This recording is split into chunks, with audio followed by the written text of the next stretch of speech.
पाकिस्तान तहरीक इंसाफ में तहफ़्फ़ुज़ात और जो आपस की लड़ाइयाँ हैं, रंजिशें हैं, हमें लगा था कि अगले जैसे जैसे हफ्ता आगे बढ़ेगा तो वो शायद कम हो जाएंगी, लेकिन उसमें ऐसा लगता है कि शिद्दत आती हुई नज़र आ रही है।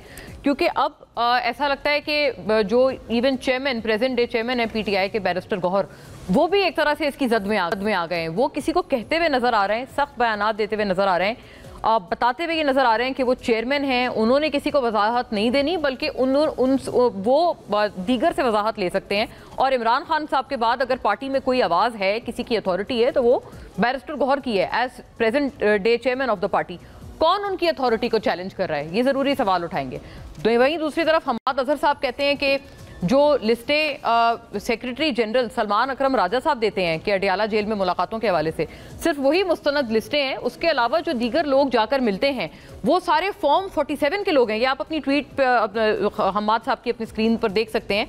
किसको मुखातिब कर रहे हैं वो? अपनी पार्टी में कौन से ऐसे लोग हैं जिनको वो फॉर्म 47 का होने का इल्ज़ाम लगा रहे हैं?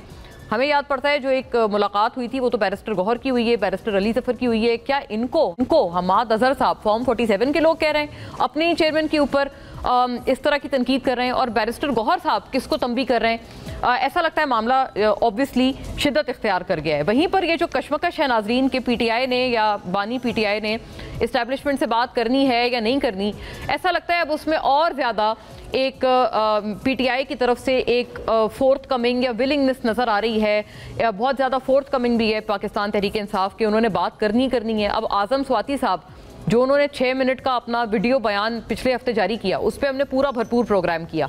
अब आज वो मजीद मैदान में आ गए हैं और बल्कि कुछ रोज़ पहले, और उन्होंने एक अहम बात की है। उन्होंने बल्कि आज भी एक अहम बात की, कुछ रोज़ पहले भी एक और अहम बात की, और उन्होंने एक मुलाकात का हवाला दिया कि एक बहुत अहम शख्सियत से मुलाकात होने वाली है अगले हफ्ते, गालिबन बुध के रोज़। और आरिफ अलवी साहब को भी बता दिया। आरिफ अलवी साहब का उन्होंने आज भी नाम लिया कि वो भी उस मुलाकात में या उस पूरी चीज़ में शरीक होंगे।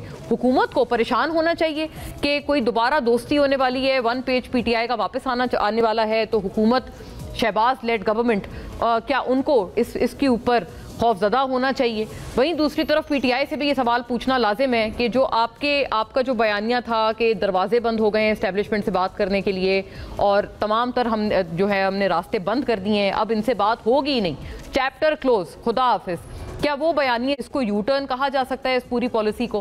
क्योंकि बार बार अब ये पॉलिसी सामने आ रही है कि इस्टेब्लिशमेंट से ही बात करनी है, बल्कि दोस्ती करनी है। आज़म स्वाति साहब ने तो ये तक कह डाला। फौरी तौर पे मोअज़्ज़ज़ अपने मेहमानों की तरफ जाने से पहले ये कुछ चीज़ें हैं जो हमने मजमूई तौर पे इकट्ठा की हैं इन तमाम तर इख्तिलाफात को लेकर। फिर जो बिल है केपी असेंबली में रिगार्डिंग माइनिंग, उसके ऊपर भी बहुत अलग अलग आवाज़ें उठ रही हैं, उसको मशरूत भी किया जाएगा तमाम चीज़ों को। बानी पीटीआई से मुलाकातों का मामला, अडियाला जेल हुकाम ने रवा हफ्ते कल दूसरी मरतबा तहरीक इंसाफ की क़यादत को बानी पीटीआई से मुलाकात से रोक दिया, जबकि इस्लामाबाद हाई कोर्ट ने 24 मार्च को पार्टी रहनुमाओं को हफ्ते में 2 दिन साबिक़ वज़ीर आज़म से मुलाकात की इजाज़त दी थी।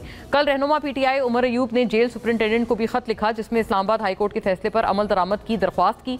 गुज़िश्ता मंगल को बानी पीटीआई की बहनों की मुलाकात न होने और अडियाला जेल के करीब से हिरासत में लेने के बाद पीटीआई रहनुमाओं के दरमियान इख्तिलाफात खोलकर सामने आ गए। गुज़िश्ता मंगल को ही बैरिस्टर गौहर और बैरिस्टर अली जफर की बानी पीटीआई से मुलाकात करवाई गई, जबकि मुलाकात के लिए दी गई फहरिस्त में उनका नाम शामिल नहीं था। यही हम नाजरीन बात कर रहे थे कि क्या हमाद अजहर साहब इनको फॉर्म 47 वाले कह रहे हैं? इस मुलाकात पर secretary general PTI Salman Akram राजा ने शदीद तहफ़्फ़ुज़ात का इजहार किया और दोनों रहनुमाओं पर मंजूर नज़र होने का इल्ज़ाम भी लगा डाला। तो अब नाजरीन, this is none other than secretary general versus sitting chairman of the party. ज़राए के मुताबिक खैबर पख्तूनख्वा हाउस में चेयरमैन पीटीआई बैरिस्टर गौहर और सेक्रेटरी जनरल सलमान अकरम राजा के दरमियान सख्त जुमलों का तबादला भी हुआ। बाद में मरकजी क़यादत के दरमियान सुलह के लिए पार्टी रहनुमा किरदार अदा करते रहे। बाद अज़ां पीटीआई सियासी कमेटी का इजलास हुआ। इजलास एलामिये में पार्टी अहदेदारान को एक दूसरे के खिलाफ बयानबाजी से गुरेज करने का कहा गया।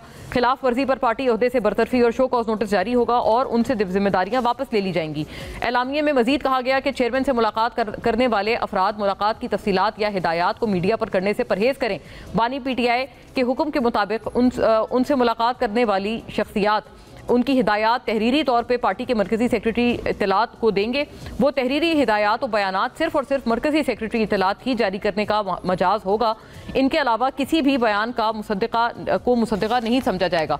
ऐसा लग रहा है पार्टी को थोड़ी हीट फील हो रही है कि जो इस्टेब्लिशमेंट से दोस्ती वाले कई सारे रहनुमा इंक्लूडिंग आजम स्वाति साहब खान साहब से मिलके आते हैं और ऐसी बात कर देते हैं, तो पार्टी ने जो एक जो बयानिया बनाया हुआ है कि हम बात नहीं करेंगे, हम डटे हुए हैं, हम किसी से बात नहीं करेंगे, एस्टेब्लिशमेंट को, एब्सोल्युटली नॉट है। ऐसा लगता है पार्टी को एक हीट फील हो रही है कि हमारा ये जो बयानिया है हमें इस पर एम्बेरसमेंट का सामना होता है। तो क्या ये बयानिया सिर्फ दिखाने की बात है? और पीटीआई से बहरहाल ये जो सवाल है बड़ा लाजिम बनता है गिवन द सर्कमस्टांसेस जो उनकी अपनी पार्टी में प्रिवेल कर रहे हैं।